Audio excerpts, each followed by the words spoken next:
Seluruh nabi dan rasul yang diutus Allah ke muka bumi ini pasti memperingatkan kaum mereka tentang siapa Dajjal dan bahaya Dajjal. Setiap nabi, ratusan ribu jumlahnya nabi dan rasul Allah utus ke muka bumi ini pasti bercerita tentang Dajjal. Dan Nabi bersabda sallallahu alaihi wasallam dalam hadis sahih riwayat Imam Muslim, "Ma baina khalqi Adam ila qiyamis sa'ah fitnah akbar minad Dajjal." Sejak Adam Allah ciptakan sampai terjadi kiamat, tidak ada fitnah yang bisa mengalahkan lebih besar fitnah Dajjal. Tidak ada fitnah yang lebih berat daripada fitnah Dajjal. Tidak ada fitnah yang lebih hebat melebihi fitnahnya Dajjal. Di hadis yang lain Nabi bersabda, seandainya dikumpulkan semua bencana, petaka, fitnah yang ada di muka bumi ini, sejak Adam diciptakan sampai hari kiamat, disatukan semuanya. Lalu diletakkan di satu timbangan fitnah-fitnah tersebut, lalu Dajjal muncul dengan membawa fitnahnya tersendiri, diadu mana yang lebih berat.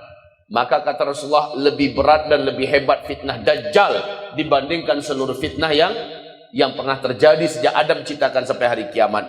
Bayangkan betapa berbahayanya fitnah Dajjal ini. Sebab apa? Fitnah Dajjal ini akan mengantarkan manusia yang terfitnah masuk neraka jahanam, kekal di neraka jahanam selama-lamanya.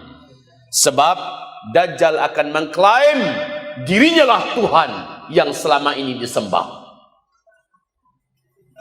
Hai orang-orang Kristen yang kalian sembah selama ini adalah saya. Hai orang-orang Islam yang kalian sembah selama ini adalah saya. Sekarang saya telah hadir, sujud. Dan Dajjal mampu membuktikan apapun yang diminta oleh manusia. Kalau kamu memang Tuhan, sanggup gak kamu melakukan ini? Oke, kata Dajjal. Kalau saya lakukan, kamu beriman? Saya beriman. Maka Dajjal pun melakukannya. Ada yang masih belum beriman. Saya baru beriman kepada kamu. Apabila kamu bisa begini-begini, dia pun melakukannya. Maka orang ini pun beriman. Murtad dia dan kafir kepada Allah. Dia pun sujud kepada Dajjal. Apapun yang diminta manusia, Dajjal bisa melakukannya. Makanya kata Rasulullah, fitnah terberat di muka bumi adalah kemunculan Dajjal. Arti Dajjal itu apa? Dajjal itu artinya adalah sang maha pembohong, sang maha pendusta. Itu arti Dajjal. Bapak, Ibu yang kami muliakan, Dajjal, kata Rasulullah, adalah seorang lelaki dari keturunan Nabi Adam. Berarti Dajjal bukan simbol. Dajjal bukan sebuah negara. Dajjal bukan bisa diartikan dengan artian yang lain. Dajjal itu adalah seorang lelaki. Tubuhnya sedikit lebih pendek daripada tubuh-tubuh kalian. Tapi full daging, gompal dan kuat sekali. Bahu kanan dengan bahu kirinya saling berjauhan. Dadanya lebar. Dan itu sekel, full daging. Rambutnya keribu. Sementara di antara kedua alisnya hanya orang-orang beriman yang sanggup membaca, walaupun dia tidak pandai membaca, tapi Allah izinkan saat itu dia bisa melihat kafaro, kafir, di antara kedua alisnya. Kedua bola matanya menyembul keluar. Jijik kita melihatnya. Kedua bola matanya menyembul keluar. Hanya bola mata yang sebelah kanan tertutupi oleh daging kening yang meleleh dan menutupi ini. Sehingga tampak tonjolan itu seperti tonjolan jengkol ya. Padahal ada biji di dalamnya. Kan begitu kan? Menonjol sementara tertutupi oleh daging kening ini meleleh. Dan ujung lelehan daging kening ini nempel di pipi bergelantungan seperti dahak atau seperti jengger ayam. Menjijikkan. Warna kulitnya gelap kata Rasulullah. Coklat kehitam-hitaman dan ada beberapa bercak merah di bawah kulitnya. Kedua kakinya ketika sedang berjalan Dua mata kakinya saling berjauhan, dua jempol kakinya saling berdekatan. Tapi sudahlah bentuknya jelek, dia kemana pergi selalu didampingi oleh wanita-wanita tercantik. Dan dia bisa berpindah dari satu kota ke kota yang lain hanya hitungan detik tanpa alat. Zup, sampai dia di kota yang lain. Zup, sampai di kota yang lain. Dan dia mendemonstrasikan kemampuan-kemampuan yang belum pernah ada manusia di muka bumi ini, bahkan teknologi mampu melakukan apa yang dilakukan oleh Dajjal. Kemudian Dajjal mengatakan, sayalah Tuhan kamu. Siapapun yang berjumpa dengan Dajjal pasti akan hilang iman di dadanya. Dia kafir kepada Allah dan dia akan sujud menyembah Dajjal. Makanya Nabi mengharamkan, jangan kamu pernah bertemu dengan Dajjal. Jangan kamu pernah berjumpa dengan Dajjal. Kalau kamu dengar Dajjal masuk kotamu, larilah dari Dajjal, sembunyilah kamu ke dalam rumah. Perintah Nabi adalah ke dalam rumah. Jangan lari dalam masjid. Masuk ke dalam gua, tidak boleh. Masuknya ke dalam rumah. Tutup pintu rumahmu kuat-kuat, tutup jendelamu rapat-rapat. Baca surat Al-Kahfi dalam rumah, kata Rasulullah sallallahu alaihi wasallam. Adapun wanita-wanita kamu, pastikan mereka semua sudah di dalam rumah.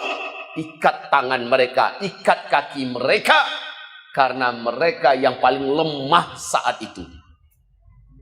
Jadi yang wanita diperintahkan oleh Allah Subhanahu wa taala, para wanita, mak-mak, anak-anak, istri-istri kita, menantu-menantu perempuan kita, saudari-saudari kita, nenek-nenek kita, masukkan ke dalam rumah, ikat tangan mereka, ikat kaki mereka. Selama Dajjal masih ada di negeri, di kota kita itu, jangan biarkan ada pintu yang terbuka. Jangan biarkan ada wanita yang lepas dari ikatannya. Baca surah Al-Kahfi di dalam rumah itu. Siapa yang melakukan itu, dia selamat. Yang tidak melakukan itu, dia akan celaka. Ini perintah Rasulullah sallallahu alaihi wasallam. Dajjal ini memang satu orang, tetapi kemampuannya adalah seluruh setan dari bangsa jin di muka bumi ini tunduk kepada Dajjal. Bisa bayangkan kemampuan Dajjal? Setan seluruhnya satu bumi ini, mau setan di Eropa, setan di Afrika, setan di darat, setan di langit, semuanya tunduk pada perintah Dajjal. Padahal Dajjal ini adalah seorang manusia, satu orang saja. Cuma seluruh kekuatan gaib tunduk pada Dajjal.